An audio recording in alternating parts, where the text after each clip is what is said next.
The struggle against COVID is the single biggest crisis the world has faced in my lifetime. In less than a year, this disease has killed almost 1 million people and caused havoc to economies everywhere. Here in the UK, we mourn every person we have lost and we grieve with their families. And yet I'm more certain than ever that this is a struggle that humanity will win, and we in this country will win. And to achieve what we must, I want to talk to you directly tonight about the choices that we face, none of them easy, and why we must take action now. I know that we can succeed because we have succeeded before. When the sickness took hold in this country in March, we pulled together in a spirit of national sacrifice and community. We followed the guidance to the letter. We stayed at home, protected the NHS, and saved thousands of lives. And for months, with those disciplines of social distancing, we've kept that virus at bay.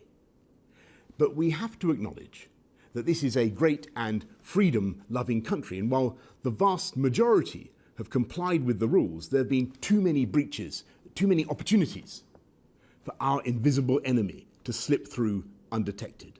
The virus has started to spread again in an exponential way. Infections are up, hospital admissions are climbing. We can see what's happening in France and Spain. And we know, alas, that this virus is no less fatal than it was in the spring, and that the vast majority of our people are no less susceptible. And the iron laws of geometrical progression are shouting at us from the graphs that we risk many more deaths, many more families losing loved ones before their time. And I know that faced with that risk, the British people will want their government to continue to fight to protect them, you. And that's what we're doing night and day. And yet the single greatest weapon we bring to this fight is the common sense of the people themselves, the joint resolve of this country to work together to suppress COVID now. So today I set out a package of tougher measures in England. Early closing for pubs, bars, table service only, closing businesses that are not COVID secure, expanding the use of face coverings, new fines for those that fail to comply, once again asking office workers to work from home if they can, while enforcing the rule of 6 indoors and outdoors. A tougher package of national measures combined with the potential for tougher local restrictions for areas already in lockdown. I know that this approach, robust but proportionate, already carries the support of all the main parties in Parliament. After discussion with colleagues in the devolved administrations, I believe this broad approach is shared across the whole UK. And to those who say we don't need this stuff and we should leave people to take their own risks, I say these risks are not our own. The tragic reality of having COVID is that your mild cough can be someone else's death knell. And as for the suggestion that we should simply lock up the elderly and the vulnerable, with all the suffering that would entail, I must tell you that this is just not realistic. Because if you let the virus rip through the rest of the population, it would inevitably find its way through to the elderly as well, and in much greater numbers. That's why we need to suppress the virus now.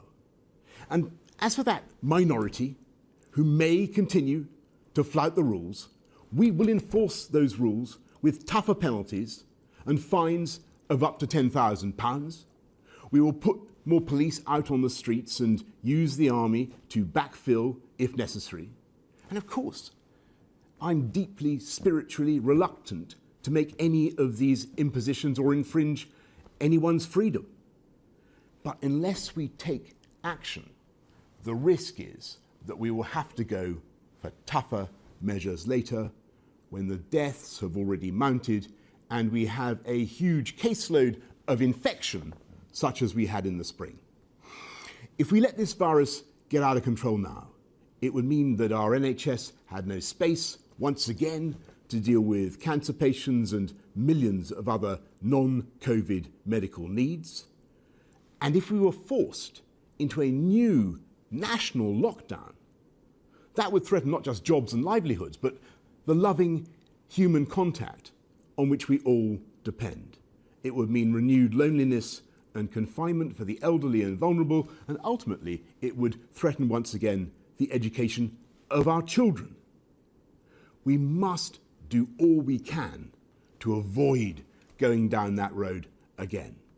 But if people don't follow the rules we've set out, then we must reserve the right to go further. We must take action now, because a stitch in time saves 9. And this way, we can keep people in work, we can keep our shops and our schools open, and we can keep our country moving forward while we work together to suppress the virus. That is our strategy. And if we can follow this package together, then I know we can succeed, because in so many ways, we're better prepared than before. We have the PPE, we have the beds, we have the Nightingales, we have new medicines pioneered in this country that can help save lives. And though our doctors and our medical advisors are rightly worried about the data now and the risks over winter, they are unanimous that things will be far better by the spring, when we have not only the hope of a vaccine, but one day soon, and I must stress that we're not there yet, of mass testing so efficient that people will be able to be tested in minutes so they can do more of the things they love. That's the hope, that's the dream. It's hard, but it's attainable, and we're working as hard as we can to get there. But until we do, we must rely on our willingness to look out for each other, to protect each other. Never in our history has our collective destiny and our collective health depended so completely on our individual behaviour. If we follow these simple rules together, we will get through this winter together. There are unquestionably difficult months to come, and the fight against COVID is by no means over. And I have no doubt, however, that there are great days ahead. But now is the time for us all to summon the discipline and the resolve and the spirit of togetherness that will carry us through.